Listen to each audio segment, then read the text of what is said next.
Shalom అలేఖిం, షాలోమ్ అలేఖిం, షాలోమ్ అలేఖిం.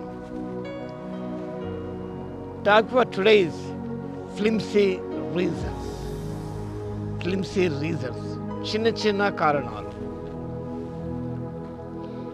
The text is from the first book of Samuel, chapter 26, verse 9. సమూయేలు మొదటి గ్రంథము 26వ అధ్యాయము 9వ వచనం.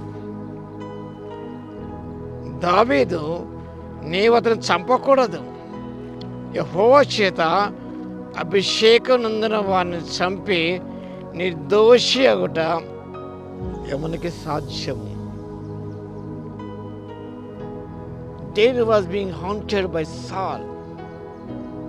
సౌలు దావీదును చంపాలని ప్రయత్నం చేశాడు.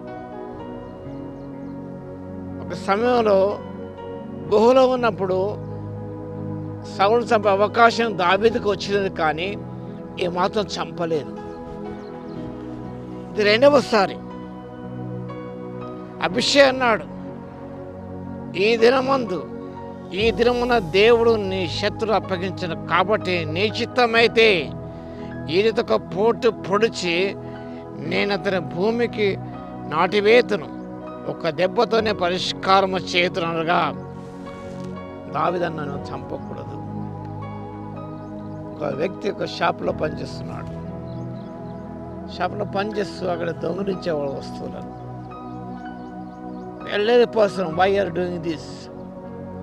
ఐఎమ్ అండర్ పెయిడ్, కాబట్టి పని చేసి సరిగా చూసుకోవడం లేదు, సరిగ్గా నాకు వేతనం ఇవ్వడు, కాబట్టి పని చేస్తున్నాను, తస్కరిస్తున్నాను కొన్ని వస్తువులను.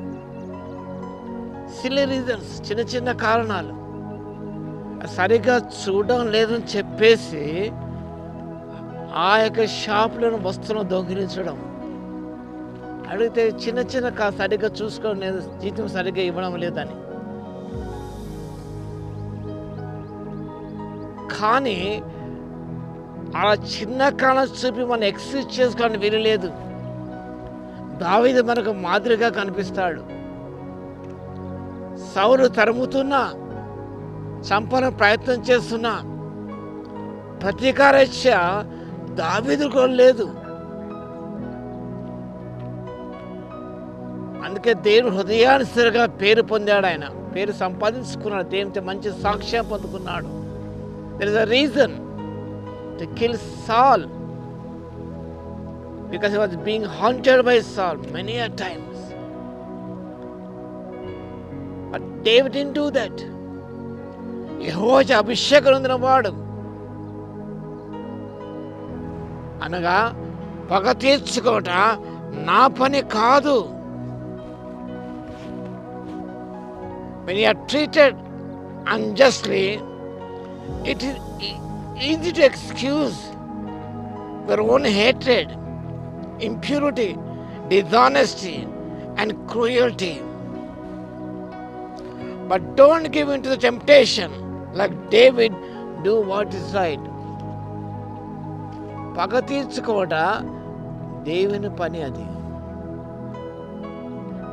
we are not supposed to take revenge. చిన్న చిన్న కారణాలు బట్టి మనం అవకాశం దొరికినప్పుడు మనము ఏదో చేయాలనుకుంటాం. మనం అతను ఇలా చేశాడు, ఆవిడ ఇలా చేసింది, ఆవిడ చేశాను అని మంచి తప్పును మనం కవర్ చేసుకోవడానికి ప్రయత్నం చేస్తుంటాం మనం. That is not fair, that is injustice. నిజమే, నీకు కీడు చేసినవచ్చు, హాని చేసినవచ్చు. యేసు ప్రభువు మన జీవితానికి మాదిరి. ఆయన యేసు ఏం చేశాడు?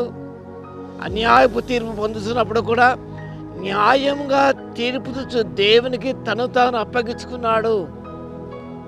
కానీ హింసించిన, బాధించిన ప్రతీకారం తీసుకోలేదు. కాబట్టి అపొస్తలుడు పౌలు కూడా పగ తీర్చుకొనవద్దు అన్నాడు. రోమీయులకు రాసిన పత్రిక 12వ అధ్యాయం చదువుకున్న చాలా శ్రేష్టమైన అధ్యాయం. వెంజన్స్ ఇస్ మైన్, అది దేనికి వదిలేయాలి. God will look after. మనకు అన్యాయం చేసిన వ్యక్తులు దేవుని చిన్నపడ భయంకరం, జీవం గల దేవుని చిన్నపడ భయంకర విషయాన్ని వాక్యభాగం ప్రబోధిస్తున్నది. ఫ్లిమ్సీ రీజన్, చిన్న చిన్న కారణాలు బట్టి మనమంతకు మనమే వారి మీద సాధించడానికి ప్రయత్నం చేయకూడదు, పగ తీర్చుకోవడానికి ప్రయత్నం చేయకూడదు. Live to God. దేనికి వదిలేయాలి? దేవుడు ఆయన చూసుకుంటాడు. అది దట్ ఈస్ నాట్ అవర్స్. దావీదు ఆ రీతిగా సౌలు రాజు 2 సార్లు వదిలేశాడు ఆయన. కాబట్టి దేవుడు దావీదు అత్యధికంగా దీవించాడు. సౌలుకు బదులుగా దావీదు రాజు 40 సంవత్సరం రాజ్య పరిపాలన చేశాడు. దేవుని ద్వారా నిజంగా మంచి సాక్ష్యాన్ని పొందాడు. అలానే మంచి సాక్ష్యాన్ని పొందుకోవడానికి పరిశుద్ధాత్మ దేవుడు మన శక్తిని దయచేయును గాక. ఆమేన్. ప్రార్థన చేసుకుందాం. స్తుతికి పాత్ర మహోన్నతుల మీకు వందనాలు, స్తోత్రాలు తండ్రి. చిన్న చిన్న కారణాలు బట్టి ప్రభువా, ఇతరులకు హాని చేసిన ప్రభువా, కీడుకు ప్రతి కీడు చేయకుండా తండ్రి మీ మేలే చేయడానికి సహాయం దయచేయండి. దావీదు మేలు చేశాడు, సౌలు రాజు కీడు తలంచ మేలే చేశాడు తండ్రి. అలాంటి సుగుణాలు మాకు నేర్పించండి. శ్రమిస్తుంటారు. మీరు బాధించబడిన ప్రభువా, న్యాయంగా తీర్పు తీసిన దేవునికి మీరు అప్పగించుకున్నారు తండ్రి. అలాంటి స్వభావాన్ని మాకు దయచేయవలసిగా విజ్ఞాపన చేస్తూ, వాక్యం వింటున్న ప్రతి బిడ్డను దర్శించి దీవించుమని విజ్ఞాపన చేస్తూ యేసయ్య నామమున ప్రార్థించి వేడుకొస్తున్నాము తండ్రి. ఆమేన్. మన తండ్రి అయిన దేవుని యొక్క ప్రేమయు, మన ప్రభువును రక్షకుడైన యేసుక్రీస్తు యొక్క కృపయు, పరిశుద్ధాత్మన కన్యోని సహవాసం మనందరికీ సదాకాలము తోడై ఉండును గాక. ఆమేన్.